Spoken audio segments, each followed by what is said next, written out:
It's been a long journey, but an even longer wait. The time has come for us to finish what we started.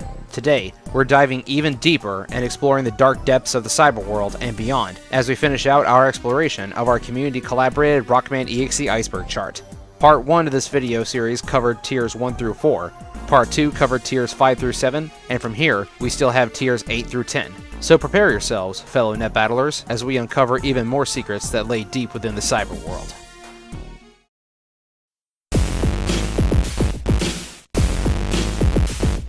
The cyber world is a simulated universe. Even though most of the time, the cyber world and net society are talked about as though they are merely web domains or collections of data, at least in technical terms, when you look at the build of the cyber world, it's clear that that isn't the case. Why do things like water, ice, fire, and plants exist in the cyber world? Why do navies have things like cyber tea and coffee? Why would they need accessory chips for clothing or vehicles? If everything was just inside a computer, like the description implies, then there's no need for any of this. Virus busting shouldn't be combat carried out using weapons, it should just be some antivirus software. And again, how can someone who is made out of zeros and ones not be digital? The only logical answer here is that the cyber world is a simulated universe, which humanity is attempting to make more and more like their own, or shape it to their own desires. Or alternatively, maybe the cyber world has always existed but was inaccessible, and when humans built the current version of net society, they opened a gateway, or otherwise gave it a means to manifest. If we're taking Legend of the Network, the anime, and manga as canon, then we have ancient civilizations with advanced technology that became lost over time, until the modern iteration of the cyber world. In simplest terms, I think Digimon's digital world is a good comparison. While the gateways to the digital world are computers, the world exists as its own separate entity, similar to our own, but also different. This is one of those instances where you have to just suspend disbelief and ignore the technicals and just enjoy the world build and story setup. Otherwise, we cannot justify Video Man being analog. No, I still haven't let that go.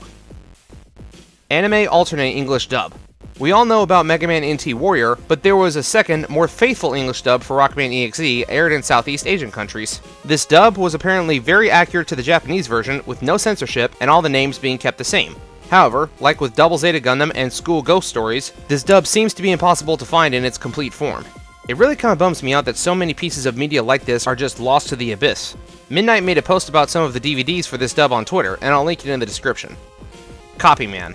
Copyman is a boss from Battle Network 3 and holds the number 3 slot in the Undernet rankings. He apparently has the ability to copy the form of any Navi he sees, and when Mega Man battles him, Copyman takes the form and abilities of Gutsman, who just returned from Netopia after a long stretch of training. But we never see him again after this and never learn his true form. This is one of the best ideas in the Battle Network series, but it's not developed at all. Copyman could have been an overarching villain. Where did he come from? How did he get these powers? What is his true form? We'll likely never know the answer. But there does exist a fan-made sprite of a copy-cross Mega Man that shows an interpretation of what it would have looked like if Copyman was a Link Navi for Mega Man. The design takes influence from the copybots from Battle Network 6. Credit to Avalation for the design. I would love to see a continuation of Battle Network 3's Undernet ranking system with Serenade and Copyman making a return. Speaking of Serenade, I think it might be possible that Copyman was one of Serenade's underlings, not only because he had an Undernet rank, but also because the Navis in the secret area that give you the Serenade time trials also can copy the form of other Navis. Maybe Copyman used to be one of them? Time paradoxes. Anytime that a story messes with time travel, there are always some form of inconsistencies or paradoxes. We have at least 2 separate times when the EXE series has used time travel, once in the stream arc of the anime, and another in the game Operation Shooting Star. In stream, things seem to mostly be unaltered by the time travel done by Beryl and Colonel, leading to the idea that the entire thing could be a causality loop, which means that the attempts to change the future end up causing the future that was trying to be changed. There are a few inconsistencies though, namely Beryl. We see that present-day Beryl died of old age, and we see his funeral. And yet, at the end of the season, we see him delivering a message in real time to Lan and the other bearers of Duo's crest, and he's still alive. They also state that only Data can travel through the past tunnel, which is why Colonel could help Lan and Mega Man, but Beryl couldn't until he had himself digitized, using the device that Dr. Regal was using to digitize the Earth in the events of the movie. And yet, in that same movie, we see Beryl jump through a space-time distortion to end up in present day instead of the past. While he doesn't leave Regal's base with Lan and stays behind, I don't think we ever actually watch him return to the past. I guess it's implied that he jumped through another distortion, but we don't watch it happen. Additionally, during the movie's end credits, we see this shot of him overlooking a city, but we don't know when or where that's supposed to be. I remember someone saying that Colonel had 3 different versions in the anime, one for the main series, one for the movie, and one for the Beast arc, but does this incident really count as a separate version? It seems to be the same Colonel and Beryl, just possibly displaced in time. In Operation Shooting Star, however, we would see a full butterfly effect if these events are meant to be taken as canon. Not necessarily for Clockman kidnapping Roll, but the fact that Geostellar just freely walks about in the real world as Star Force Mega Man and other humans can see him. Even the World 3 operatives mention how weird it is that a Navi that looks like Mega Man is out and about in the real world. Even if no lasting damage was done by Clockman, this plants the idea of Navis being in the real world in people's minds. On a similar note, going back to Stream, though Beryl lives 20 years in the past, he has a PET from the modern era, and Shad's father, the owner of Blaze Quest, sees this PET and comments about how it seems to be totally wireless. It's worth noting that in the anime version, Blaze Quest would develop the advanced PET, which was, in fact, totally wireless. So it's possible that Beryl having the modern PET gave Shad's father the idea to pursue this technology more seriously, thus making another causality loop. So we have 2 good examples of time travel messing with things here. Stream is seemingly a causality loop, while Operation Shooting Star should have a butterfly effect. It makes me wonder whether or not there were other Operation Shooting Star sequels planned for the 2nd and 3rd games, similar to how Capcom supposedly had planned to make a Mega Man Maverick Hunter X 2 and 3. Rockman EXE Operation Shooting Star Versus. This manga is pretty obscure. I actually had to re-record this entry because Rockman Scans on Facebook recently posted a download for this manga, and it has been fan-translated.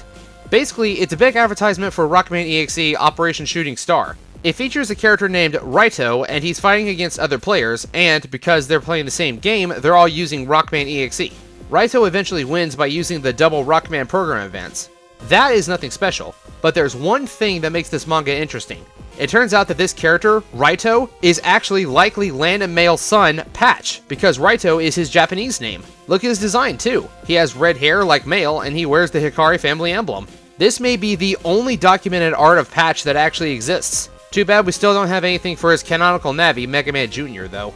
Zoanoids. Navis who have been afflicted by the Beast Factor, causing them to become loyal servants of Gregar or Falzar and forsake all of humanity, including their own operators. The Beast Factor also grants them the ability to perform Beast Out, taking on a form corrupted by their Psy-Beast master. I feel like I should also mention that there is a Zoanoid Pharaoh Man, but there is no Beyond Art base counterpart. I'm not sure if Beyond Art base would have been born from this Pharaoh Man or if he just doesn't exist. The Zoanoids seem inspired by the Zoonoids from the Guyver series, who are humans that can turn into monsters.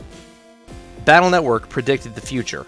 I suppose a more appropriate way to phrase this would be Battle Network predicted the modern day. But today is 20 years in the future from when the series was first released, and the advancements in technology that we have run very similar to the everyday world of Battle Network. PETs were basically smartphones before smartphones. You can send emails, use video calling, store electronic money, swipe credit cards, and of course, browse the internet to do things like shopping and chat on message boards. All of this with a device that fits in the palm of your hand. As time went on, PETs could connect to devices without wires, and our smartphones can connect to things like TV and radios using Bluetooth. While we don't quite have Navis yet, we have digital assistants like Cortana, Siri, and Alexa. The real-world deep web is akin to the Undernet in that it can be extremely dangerous, being a popular hangout for criminals, real-world and cyber. And of course, there are some particularly nasty viruses out there. Esports are now viewed by thousands of people for large prizes, making it a close equivalent for net battle tournaments. After all, in the opening line of the English-dubbed anime, Lan says, "Life is like living in a video game." It's the year 2000X, and it's almost like living in a video game. Our vehicles are also incorporating more and more computers and internet devices, and countless aspects of our daily lives are now centered completely around our internet society, with everything from our kitchen appliances to our school supplies being jacked in, so to speak. When asked for their opinions on how the modern world seems to reflect Battle Network, the developer said that the real world had finally caught up with their vision, and that the inspiration for their world was something that was a possible near future, and the in-universe technology that seemed advanced at the time was made with the idea of stretching just a little further, creating a world that they would like to see and was still believable. I hope that our technology does keep advancing, because I really want my own NetNavi. Vic was a meteorologist. Vic is the operator of Element Man, and one of the members of World 3 in Battle Network 6. Prior to joining Wily's gang, Vic was apparently a meteorologist. The reason that he joined this criminal organization is to get revenge on the weather station that fired him from his job after the construction of Mr. Weather, a robot that can control the weather. As far as I recall, they don't tell us about this in the English version, so you'd have to read up on some Japanese wikis to find this info. He does have the role of being a meteorologist in Rockman Beast Plus, but he's not a very good one, being fired for mispredicting a typhoon. Later, he hears Lan and his friends talking trash about his failed forecast, and he attacks them while they're at the water park, using Element Man to mess with the waterways, space, causing whirlpools and such. He's defeated by Spout Beast Mega Man. EXE plushies in ZX. In Area H of Mega Man ZX, which is an amusement park level, you see a crane game going in the background, picking up plushies of various characters from the Classic and Zero series. If you wait long enough, you'll see that the crane eventually picks up plushies of the Sortie and Bunny viruses, as well as a plushie of Mail. This serves as another possible link between the EXE and main timeline series. Duo is Meteor G. Those of us who played Battle Network 4 and Mega Man Star Force 3 would immediately notice several similarities between games. Mega Man gains new forms based on other characters. The main plot is that a giant meteor is heading towards Earth and Mega Man has to stop it. The main enemies want to hijack the meteor and use it to subjugate mankind or destroy the Earth. And just look at Dread Joker and Laser Man side by side. That and both of them have giant laser attacks. Anyways, the main plot of Battle Network 4 is that a meteor is about to crash into Earth, and after failing to change its course with a laser, the Space Observatory discovers that the asteroid has a cyber world, so they plan to send a Navi into it to change its course. After Mega Man accomplishes this, Duo, the operating system of the anti-planetary missile, commends him for his journey in strength, agreeing to spare Earth from judgment, but saying that he may return one day. Fast forward 200 years, and another giant meteor that also has an onboard cyber/wave world that Mega Man can enter is heading towards Earth, and the final boss is the core of this asteroid. And yet, canonically, this is not Duo. Like, I get that Meteor G is comprised entirely of noise waves, but come on here. It makes way more sense that Meteor G would be Duo's asteroid. What if Duo's operating system eventually got corrupted due to how long it was flying through space, being exposed to vast amounts of various types of cosmic radiation, and that caused it to turn into a giant ball of crimson, corrupted wavelengths, thus altering the inner cyber world? What if Meteor G's core is actually what's left of Duo, and it's still trying to accomplish its mission by destroying the Earth? This would make Star Force 3 way more interesting, as well as making the similarities between it and Battle Network 4 seem more warranted and less lazy, because otherwise it just looks like a copy and paste. Even if it's not canon, I still accept it as canon. Serenade in Battle Network 6. According to an interview with the developers, Serenade was planned to be in Battle Network 6 at one point, but due to lack of space on the cartridge, their interactions had to be cut. This interview comes from the Rockman EXE6 Ultimate Navigation Comp Guidebook. I can't help but wonder how Serenade would have been in Battle Network 6. It makes sense though, as the threat of the Cybeasts is very much in line with Alpha, both of them being super powerful threats from the early days of the cyber world. Maybe Serenade would have given us a new, more powerful program to defeat the Cybeasts, similar to the Giga Freeze? Maybe they would have been found guarding over the graveyard area? Who knows? EXE is linked to the X and Zero series. This entertains the idea that Battle Network is connected to the original Mega Man timeline. Outside of the various cameos of non-Battle Network characters in EXE works, we can connect the two timelines together thanks to Battle Network 4 and Mega Man 03. If you link the two games together, you can send battle chip data between the games, and give a Z-Saber to your copy of Battle Network 4. But doing this also causes viruses from the EXE series to show up in cyberspace during Mega Man 03. I know what you're thinking though. The entry says X and Zero series. Yes, that is true. Cyberspace existed as a concept in the classic timeline way before 03 came out. The first time we accessed cyberspace was in Mega Man X4 during Cyber Peacock stage, and the entirety of the game Mega Man Extreme, otherwise known as Rockman X Cyber Mission, takes place before X4 and inside the mother computer. This actually may have been inspired by the Battle Network series in some way, or vice versa, as the first game in the EXE series was slated to be released the following year. While I don't have any concrete proof that these two do exist together, other than the Z-Saber being a constant throughout the games, anime, and manga, I'd like to think that if there is a gateway between timelines, this is one of the possibilities. 3D Battle Network 5 DS. Remember those out-of-place 3D models for EXE that I kept mentioning? Well, in addition to LAN, Mega Man, a normal Navi, and AC/DC Town, several other models and textures for EXE characters and locations have been found as well, supposedly being from a scrapped, fully 3D version of Battle Network 5, which would have been a DS exclusive. This certainly would have been an interesting game, and I can't help but wonder how it would have impacted future Mega Man games. Mega Rock made a video documenting these unused assets, and you can find a link for these in the description. Kalinka in EXE. In the classic series, Kalinka is Dr. Cossack's daughter. While Kalinka is never mentioned in the Battle Network series, concept art shows a design for Kalinka alongside Dr. Cossack from Battle Network 3.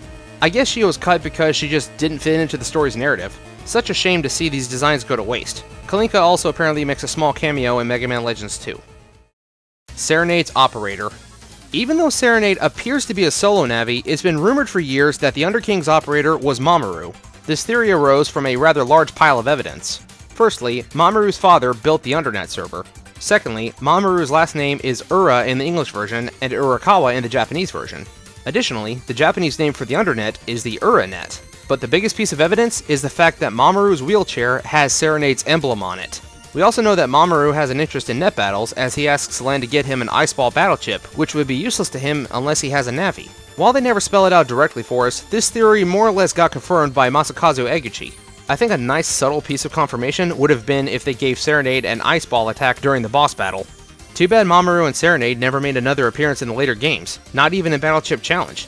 This does raise a few questions though.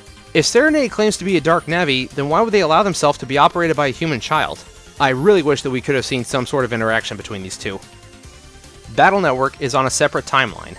As the entry says, Battle Network, and consequentially Star Force, have to take place on a separate timeline from the rest of the Mega Man franchise. While it's confirmed that at least Classic up through ZX are on a linear timeline, with Legends speculated to be off in a distant future, just given the different world build and calendar dates used, Battle Network and Star Force have to be on a separate timeline. Both EXE and Classic take place in 20XX, and Star Force takes place in 22XX, which is when the very end of the X arc and the majority of the Zero arc take place, so it's impossible for them to both happen at the same time. As much as I like a unified timeline theory, I just don't think it's probable. Blackbeard's real name. Another character from Battle Network 6, Blackbeard is the operator of Dive Man. It seems that Blackbeard is just a stage name, taking inspiration from Edward Teach, the real-life Captain Blackbeard. I always thought this was weird since the World 3 operator doesn't even have a full beard, and his mustache is more gray than black. According to Deke Pixiv and w.atwiki.jp, Blackbeard's real name is Taihei Isozaki. However, neither of these cite their sources, so I can't be certain if it's true or not. Other dubs use North American footage. Besides English and Japanese, the Rockman EXE anime was dubbed into other languages as well, and several of these other dubs apparently use the censored footage from the North American version, as well as keeping the name changes. This is evidenced by the Region 1 DVDs containing a Spanish audio track, and other language DVDs still bearing the title of NT Warrior. Even outside the DVDs, the alternate dubs of Access also use the North American footage. I actually remember seeing a post in the Latin American Rockman EXE fan group on Facebook, and someone asked why all these changes were made from the Japanese version. I'm not sure why the other dubs did this. I don't really know a lot about licensing or how adapting foreign shows for TV broadcast works.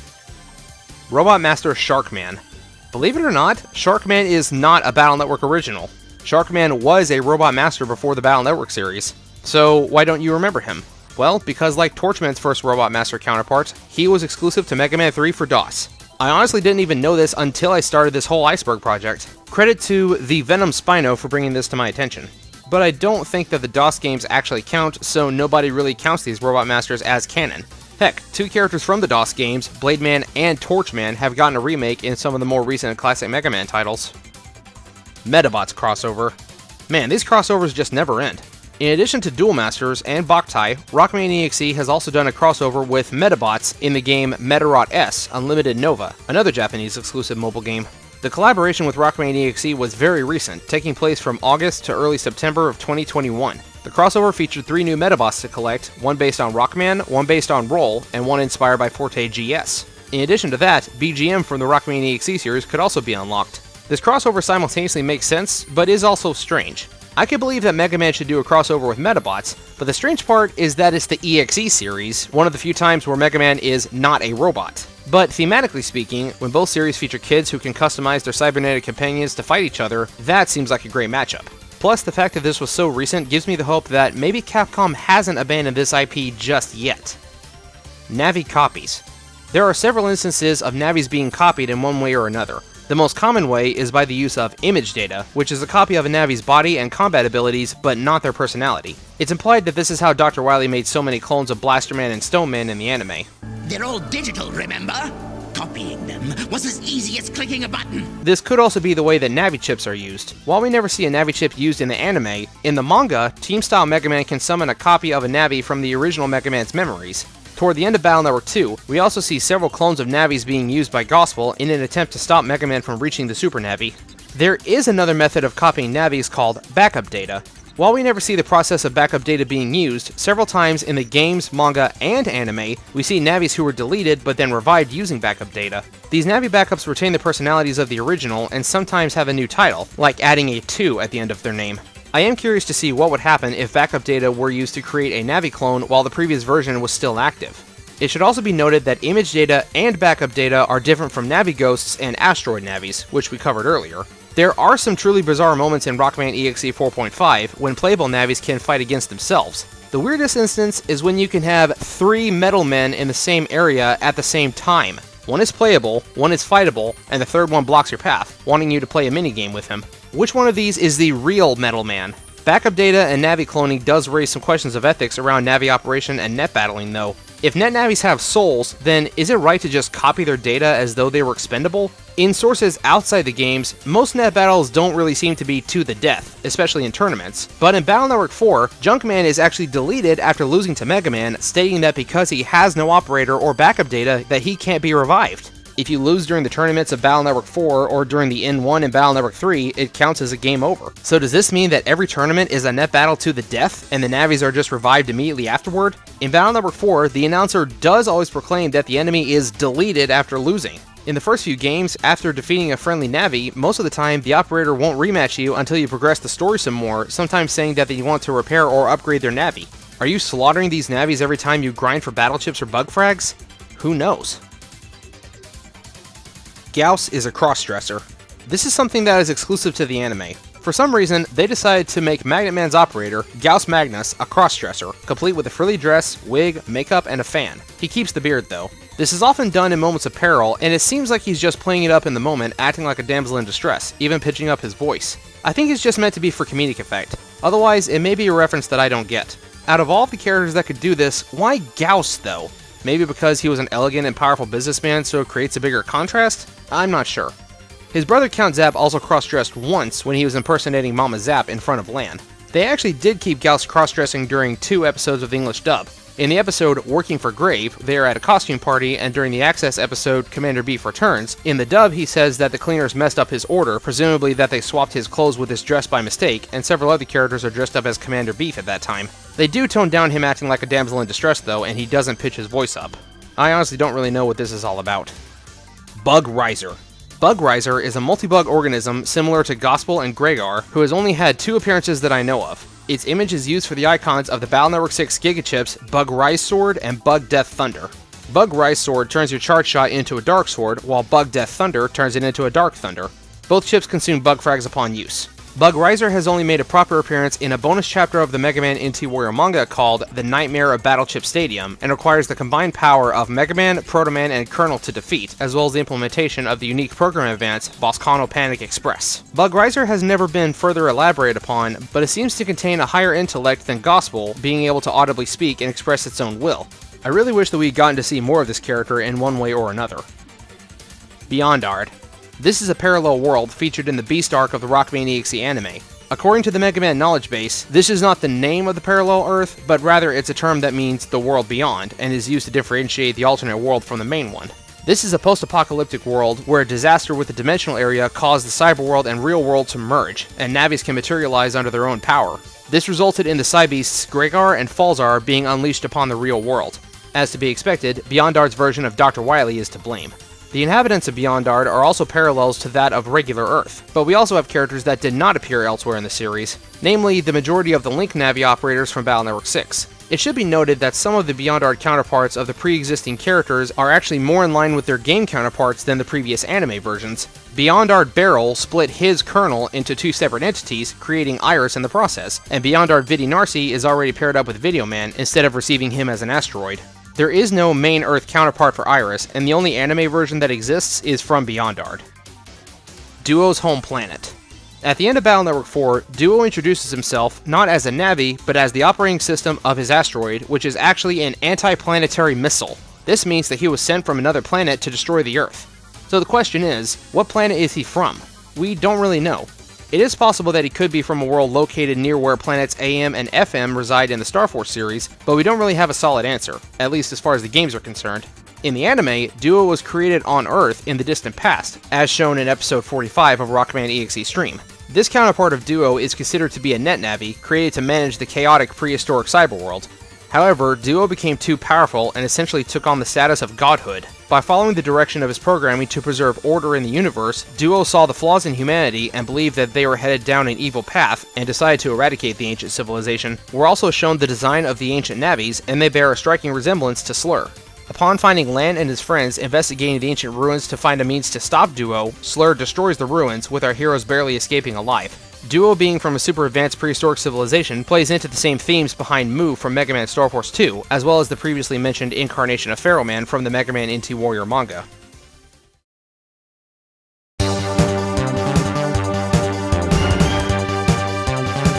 Cash, the final boss and primary antagonist of Phantom of the Network. He was created from remnants of cache data from an older server in Scilab that ran for years uninterrupted. The more he grew and the more he learned about humans and their past, the more he grew to despise them.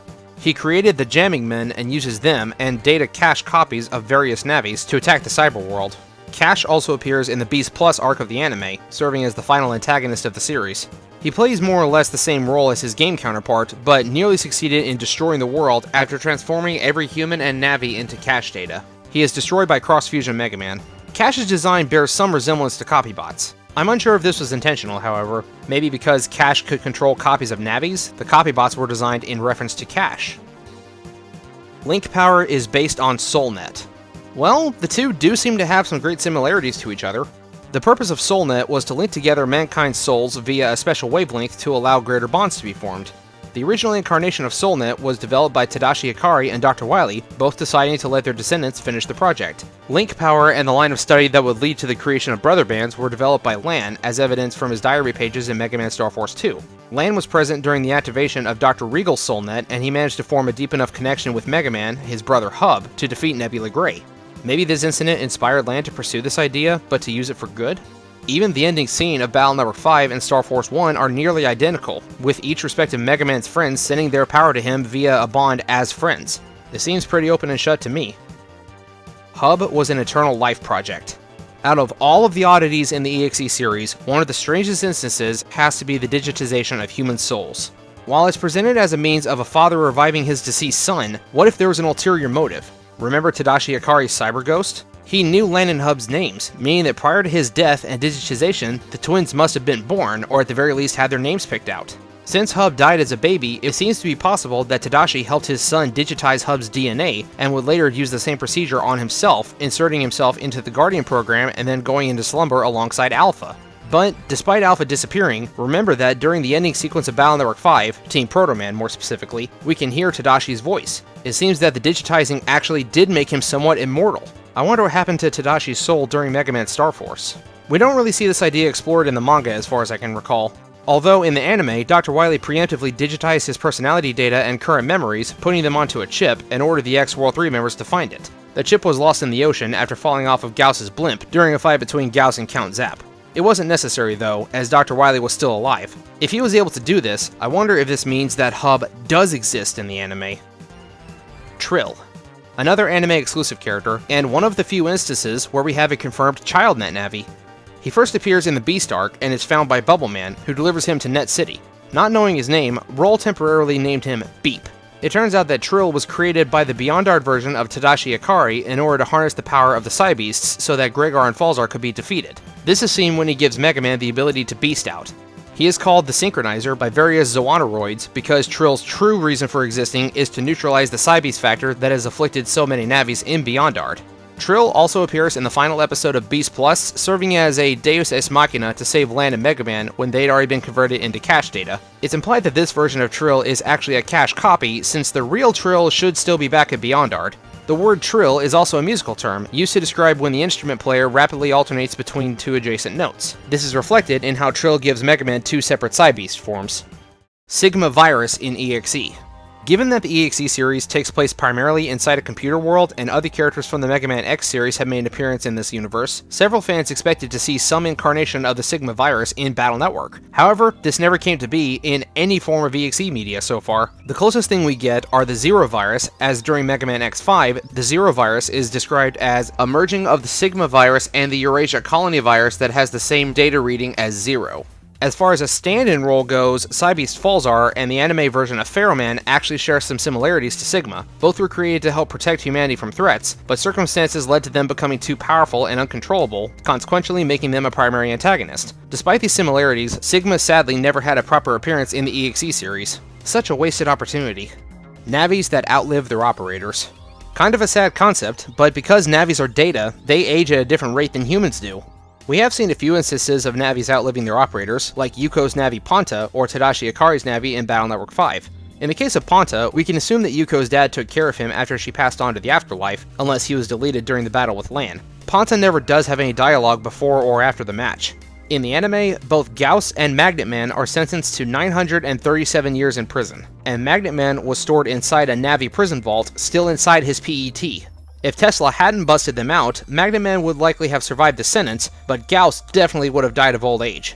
Theoretically speaking, if a Navi's data is maintained well enough, then they could potentially live forever. But looking at one specific example, we do have an estimated potential lifespan for Navis. Taking Tadashi Akari's Navi into account, if we assume that he's been standing in the same spot for 20 years, as the game has led us to believe, and lacked the basic maintenance, given that his operator was now a cyber ghost for at least 10 of those years, it seems that roughly 20 or so years is the average lifespan for a Navi, since this one turned into a pile of data ruins after Mega Man received the passkey from him. Either way, this does present a sad scenario for Lan and Mega Man. Since Hub is now data, he will most likely outlive his twin brother, as long as his data is properly maintained, assuming that Lan doesn't digitize his own personality like his grandfather did. Mega Man is an IP within EXE. This theory supports the idea that other Mega Man works exist as an intellectual property within the universe of Battle Network, similar to how they do with the Dead Rising games. Think about it. How many different throwbacks to other series do we see? We have posters of Classic Duo, as well as Vile and Zero from the EXE series, and we have toys and dolls from the Legend series, talking about the Casket Kids, Family Bond, and Go Bond Go. The Bond family was apparently popular enough to not only get 2 TV shows, but also a ton of merch beyond toys, extending to a rug in Yai's house, and even a full-sized real Servbot appearing in Battle Story Rockman EXE. We also see that Data has made several appearances as well, from a doll in Yai's house, to the TV in Lan's house in Battle Network 2, and being on a painting in Lan's new house in Battle Network 6, and in Battle Network 1, Lan has a Mega Man Legends poster in his room, and Dex has a poster with the Servbots on it in his room. Having a reference or cameo is one thing, but with this many stacked up, it makes you wonder if other Mega Man references are meant to be taken literally, meaning that Mega Man does exist in-universe as an IP, similar to how in Digimon Tamers, Adventure 01 and 02 were a TV show. Well, in the EXE anime, the Japanese name of the company that Yai's father owns is called Gabgom, which is a reference to Capcom and is a game company. And in Mega Man Legends, we hear about how both Mega Man Legends /64 and Resident Evil exist as games in-universe there. So, Capcom Multiverse confirmed? Maybe? Mega, Giga, and Tera class. In terms of computer technology, a megabyte is 1 million bytes. A gigabyte is 1000 megabytes, and a terabyte is 1000 gigabytes. We have 2 instances of the EXE series using these terms as a method of scaling power rather than capacity. Once is in the manga, during Mega Man and Proto Man's rematch after the battle with the Psybeasts. The two of them have grown so powerful that the battle arena itself can't stand up to the fight that's being had, with both Navis now moving at blinding speed, the Mega Buster now resembling an artillery cannon, and Proto Man's sword slashes teleporting. The onlookers described the match as a Giga class and then as a Tera class, which the author's notes described as being 1,000 times greater in magnitude than the previous level. The other instance is in the Battleship Stadium arcade game, where different program advances are given these rankings. I'm not sure what the criteria for these rankings are, aside from their sheer power output. Shugo Zenin Gagti Rockman. I am so sorry for butchering that, but the title for this one translates to Everyone Gathered Gag, Rockman. Written by Senkichi Hinodeya, this manga was serialized in Famitsu Comic Magazine. While no official English translation exists, the Rockman Scans Facebook page has posted these with Spanish text, so I have been able to decipher the dialogue after putting the text through a translator. Basically, the premise of this one is that several Mega Man characters, including Mega Man.exe, Tron Bonne from Legends, and Prometheus from ZX, are all attending the same school together, and one of the staples seems to be toilet humor, as EXE-kun has fart jokes and craps his bodysuit, leading to him to cutting off its lower half. Gutsman also is apparently EXE-kun's mother. I think we're better off with this one not getting a localization. EXE is first in the unified timeline. If we are to believe the theory that all Mega Man series are on one big linear timeline, we need to consider the idea that the EXE series may be the first in the greater unified timeline. The presented evidence is that Navis being installed into copybots eventually leads to robots with personalities becoming commonplace. Robots do appear in the EXE series, but they're never more complex than a security drone. Navis themselves have souls and personalities, some of which are based on human DNA, which could have led to the classic series Dr. Light developing Mega Man and then later on Mega Man X. But where did Dr. Light come from? What if Lan grows up to be Dr. Thomas Light and uses his scientific career to develop robots? Or what if the role is assumed by Lan's father, Dr. Ikari, instead? And what about Dr. Albert Wily? Clearly, Lord Wily from the EXE series would be too old to fill this role. But remember, Dr. Wily has a son. What if Dr. Regal became Albert Wily after having a relapse back into his evil ways? After his brainwashing in Battle Network 5, he does go on to work with Lan's father at Scilab. What if Hub, being inside a copybot, eventually turns into the household robot named Rock? It's an interesting theory, and I even entertained the idea myself when I was a kid, but Mega Man Star Force pretty much eliminates this possibility, as it's the canonical direct sequel to the Battle Network series. But, remember the time paradoxes we talked about earlier? What if we consider Operation Shooting Star as the canon sequel to Star Force 3, and Clockman meddling in the past caused unforeseen changes to the timeline, causing Battle Network to turn into classic Mega Man instead of Star Force? Probably not, as we see Geo and Sonya safely return to their own time with seemingly no negative side effects. But if this theory were to be given any serious consideration, this is how I do it. World 3 was targeting Lan. This is the idea that the central focus of all of World 3's crimes was Lan and his family, and yeah, I believe it. Lan is the son and grandson of two very prestigious scientists, one of which, Dr. Wily, the head of World 3, had a deep-seated grudge against. Why wouldn't Tadashi Ikari and those he loves become a target of World 3?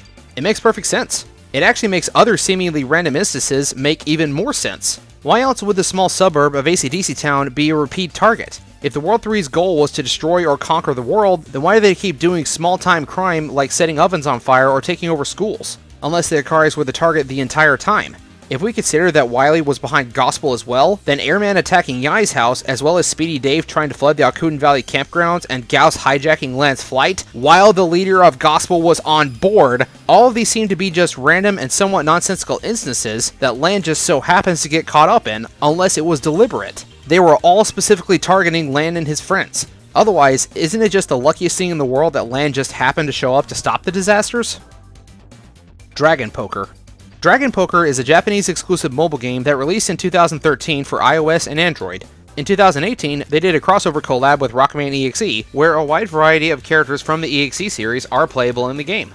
These characters include various iterations of Rockman, Blues, Forte, and several other Navis and viruses, and it seems that Serenade is a costume for a character named Machika. Battle chips and mystery data also serve as support cards. This game had a crossover with Mega Man X as well. Base died in Battle Network 3. I had wanted to make a full video exploring this theory, but I may as well unpack it here. This theory is that the original base.exe that was created by Dr. Cossack canonically died during Battle Network 3, either in the underbelly of Alpha, or after his and Mega Man's rematch in the secret area, when he charges up an Earthbreaker but simply disappears. What if the base that you encounter in every subsequent game was not the real base, but rather is a leftover clone from Gospel's base project? We see that at least one was hiding in the World 3 area before being blasted to pieces by the real base, so who's to say that more didn't escape and are still out there somewhere? If you recall, Base doesn't appear in the story again after Battle Network 3, and is relegated to side quests and post-game. But every time he does appear afterwards, it's always very strange. In Battle Network 4, he's sealed away inside a statue. In Battle Network 5, he appears using a warp hole that looks like the portal to the Nebula's Dark Galaxy universe, and the Chaos Lord can take his form later. In Battle Network 6, he first shows up inside a gravestone with an epitaph reading, "Here lies the cyberworld's god of destruction." Later on, though, he does just teleport in whenever he appears. After the battle against Base BX in the underground, we see him finally explode, seemingly being permanently deleted, even though Mega Man and Lan say that Base is still out there somewhere. More than that, after Battle Network 3, he never seems to recognize Mega Man, even if Mega Man calls him by name. I know that in Battle Network 3's postgame, it said that Base GS was suffering amnesia, but if this is the same base, then he should have at least some reaction, right? After being defeated following such a huge power buff, that would leave an impression on anybody. Even if he didn't learn Mega Man's name, he should at least acknowledge that he has seen Mega Man before. If we want to take Rockman EXE 4.5 into account, you can play as Base and fight at least two other bases, one in the Chaos area, who gets called a clone by the playable base, and then also explodes and dies, and another one that shows up in the Under Tournament. Sure, this game isn't canon, but you get the idea. And though Base appears in Battleship Challenge as his normal self and Base GS, again, I'm fairly certain that this game is non-canon due to characters who are supposed to be dead actually showing up, like Arashi and Inukai. Further still, Base's boss fights in the first three games were pretty consistent. He always had an aura shield and different types of buster attacks. In Battle Networks 2 and 3, he could use Earthbreaker, and Base GS and Omega in Battle Network 3 had the Gospel weapons. That all changes in Battle Network 4, As stated in Base's entry on this Iceberg, he now has different buster shots, Dark Arm Blades, Hell's Rolling, and Darkness Overload, but lacks his defensive aura or barrier except as Base XX, but he's been stripped of Gospel's powers. The fight in Battle Network 5 is nearly identical, but with the addition of Chaos Nightmare, which basically replaces Earthbreaker. I could believe that the base in 4 and 5 are the same entity, but the one from 6 seems very different from these two. His boss battle again underwent heavy revisions, now incorporating several battle chips. Remember what Shad said about Gospel's base clones? The ability to use battle chips at will, despite being a solo Navi, is one of the Super Navi's theoretical abilities. And again, the whole gravestone thing just seems weird to me. Like, why is Base in there? We didn't see him die in Battle Network 5, so what's up with this? But anyway, that's my theory. Base died in Battle Network 3, and the bases you fight later on are just leftover Gospel clones. I'm sure that I'm not the only one who's had this idea, but I don't recall seeing it posted on any major forums or discussion boards, so it's likely just an instance of us having a similar thought process. Do I actually think that the developers intended this? No, probably not. Since Battle Network 4 served as something of a soft reboot of the series, given that all of the character development from Battle Network 3, like Land and Mega Man becoming highly ranked in the Undernet, Dex becoming a great net battler, and us actually meeting Tamako, or all reset to 0, I think that they just included Base as an added challenge and just decided to not acknowledge our history with the character. As I've said before, I don't think that any of the post-game in the Battle Network series are meant to be taken as canon, with the exception of Battle Network 6 because it is the final game, and back before Battle Network 4 came out, I think that 3's post-game could have been canon as well. But since we're not the Underking anymore, I think that that's been retconned.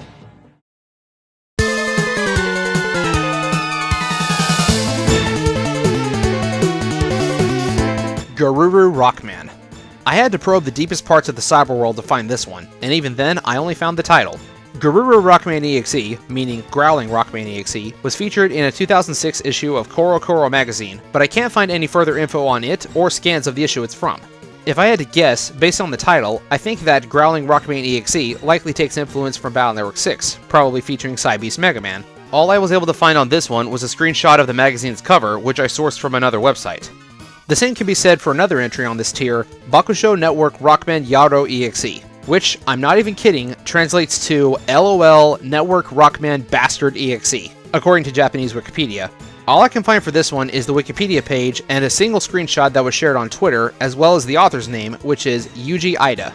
The reason I posted them here, despite having almost no info, is to draw attention to them so that someone else with better resources than me can possibly dig up something. Neither of these are mentioned on any of the Mega Man wikis that I frequent, and I personally would like to learn more about these obscure comics. Trojan Horse, the final boss of the second Rockman EXE mobile game, Legend of the Network. The Trojan Horse was created 3,000 years before modern civilization by Dr. Troy. The character known as Nobody, who is from an ancient Atlantean civilization, revived the Trojan Horse in an attempt to destroy the modern world. This monster is deleted by Mega Man and Lan. Earlier in the game's story, a new character, Rideman, is infected by a fragment of the Trojan Horse, leading to him becoming Reverse Rideman, which is a horse-like form, and Mega Man was given the new Transarm program, which also contained a fragment of the Trojan Horse virus, attempting to corrupt him as well. The Trojan Horse itself shares a similar color palette to Life Virus R, but this seems to be unintentional. The name of the Trojan Horse is an obvious reference to the real-world computer virus type called Trojans, and its design reflects the Trojan Horse from Greek mythology. Nation Z. We still don't have a concrete answer for what country Nation Z could represent, unlike several other countries in the EXE series that are all stand-ins for real-world locations. In my first Iceberg video, I jokingly said that it might be Germany because of a very weak JoJo reference, but I actually may have had a point, though for a different reason than I intended. You see, Dr. Regal, who is said to be from Nation Z, is the son of Dr. Wily, and in the classic Mega Man series, Dr. Albert Wily was designed as a reference to Dr. Albert Einstein, who is from real-world Germany. This is reflected in several pieces of media that give Dr. Wily a German accent. So if we translate that to the EXE series, maybe Dr. Wily and Dr. Regal are from the EXE equivalent of Germany? Again, probably not, but you never know. Pocket Pixter. I think Proto Dude said it best. The rarest piece of Mega Man merch? The Mega Man NT Warrior Pocket Pixter. This was an edutainment toy from Fisher-Price that featured characters from Mega Man NT Warrior, as the name implies. As far as I'm aware, the toy was never released, but the patent exists, and you can check out the instruction manual in this neat little PDF. It looks like a pretty basic electronic edutainment toy, with a drawing program and a few minigames, like a maze, a memory match, and a virus catcher. Nothing special, but it is an interesting piece of lost Mega Man history. Male cameo in Powerpuff Girls Z. Remember that Powerpuff Girls anime? Yeah, that existed. Anyway, in episode 19 of Powerpuff Girls Z, when this big piano monster is terrorizing the town, it eats a lot of people. One of the kids it eats seems to be based on male Sakurai. This can't simply just be a coincidence and has to be a direct reference, since Male is known for playing the piano and the main villain of the episode is a piano monster. First a cameo in ZX and now in Powerpuff Girls Z. Male must be working overtime. Gotta do something while we wait for another EXE title to be announced. Go Nagai references. Go Nagai is a mangaka, or manga artist, who has made several well-known manga, including Cutie Honey, Getter Robo, and Devilman. In various Rockman EXE works, you can see what appears to be references to some of his creations. In the anime, during the episode Wacky Madness and Blazing Battles Part 1, Sharkman knocks out a red Navi who seems to be inspired by Shin Getter Robo. Credit to HFRMDL on Twitter for finding this. In Land's Room and Network Transmission, over on that poster in the corner, if you zoom in, you can see what appears to be a reference to Grandizer, albeit with a color palette similar to Sigma from the Mega Man X series. This next one is probably just a coincidence, but remember that toy robot in AC/DC Park in Battle Network 2? If you look closely at it, it sort of resembles Mazinger Z. This one is probably just meant to be a generic super robot toy though, because I do also see a bit of Voltron in there. That said though, if it is Mazinger Z, given how its mouth grill looks, it makes me wonder if Detective Oda's Navi from the manga is meant to be referenced to anything. There may be other Go Nagai references that I missed, but I think it's really cool to see some shoutouts to popular mecha series in Mega Man. Gekito, EXE Kyodai Rockman. This one is a comedy manga whose title translates to Fierce Fighting, EXE Siblings Rockman. It was published in Besatsu Korokoro magazine and was written by Kawano Takumi. The Mega Man knowledge base states that the main characters are twin brothers named Neta and Neji Rokuta, and they are both players of the Rockman EXE series. So far, all I can find for this one are 3 scans, and I can barely tell what's going on, though it looks like they pulled down a girl's pants, and appropriately, she looks like she's about to murder the twins. Currently, I can't find any more info on this one, and I'm not sure I want to. There was also apparently a follow-up called Laugh Attack on Air, Shooting Star Rockman, which takes influence from the Mega Man Star Force series. Mega Man Jr. The name of the Navi belonging to Patch, Lan and Male's son. Mega Man Jr. is said to be designed by taking the best parts of Mega Man.exe and Roll, but we never see what Mega Man Jr. looks like, and, as I said earlier, in the Rockman OSS vs. manga, though Patch made an appearance, he is operating Mega Man.exe instead of Mega Man Jr. Speedy Dave is based on the Unabomber. This is probably the biggest conspiracy point on this list. It seems that Speedy Dave, the operator of Quickman and member of Gospel, shares some similarities to a real-life terrorist named Ted Kaczynski, more widely known as the Unabomber. Both of them were moved to acts of terrorism after witnessing the destruction of nature. Both of them are known for using bombs, and both of them are known for being very intelligent, as Kaczynski was a mathematics professor, and Speedy Dave claims to have an IQ of 170. According to one source I found, Kaczynski's IQ was 167 when he was tested as a child. Additionally, Kaczynski has a brother named David, a name that is often shortened to just Dave, although Quickman's operator's name was Daisuke Hayami in Japan. So, I'm not sure. Are these similarities coincidence? Was this deliberate? Who knows? I think it's time we had another interview with the developers. All EXE works are canon. This delves into the idea that every EXE work is canon to each other in some way. A multiverse theory. There are various incarnations of Mega Man.exe and its friends, and each of them has their own adventures, but they are also all interconnected together. Some evidence for this could be that the Rockman EXE WonderSwan game is based on the anime, which is based on a game, and because the anime was being developed alongside the third game, and airing slightly before, some of the roles have been shared between characters. In the anime, how does Proto Man have a Z-Saber battle chip if Zero, the one who gives this battle chip, doesn't appear until Beast Plus? Does the Gundo Soul showing up in Battle Story Rockman EXE mean that the Boktai side quest is canon? Do the arcade games count as well, since Battleship Stadium is featured in the manga? Why do action figures or posters of non-celebrity characters from the EXE series exist? Is it like Transformers, where some of the entities are singularity points that exist across all incarnations? Or perhaps like Digimon, where Adventure and Adventure Zero 2 exist as an IP within Tamers, and yet they are all interconnected?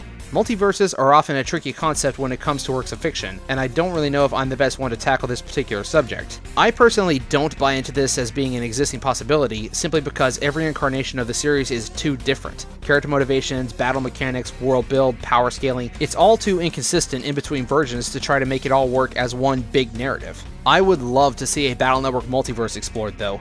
Maybe give us a fan game that takes influence from the manga and anime and let us fight against characters exclusive to those versions, like Bug Riser and Slur.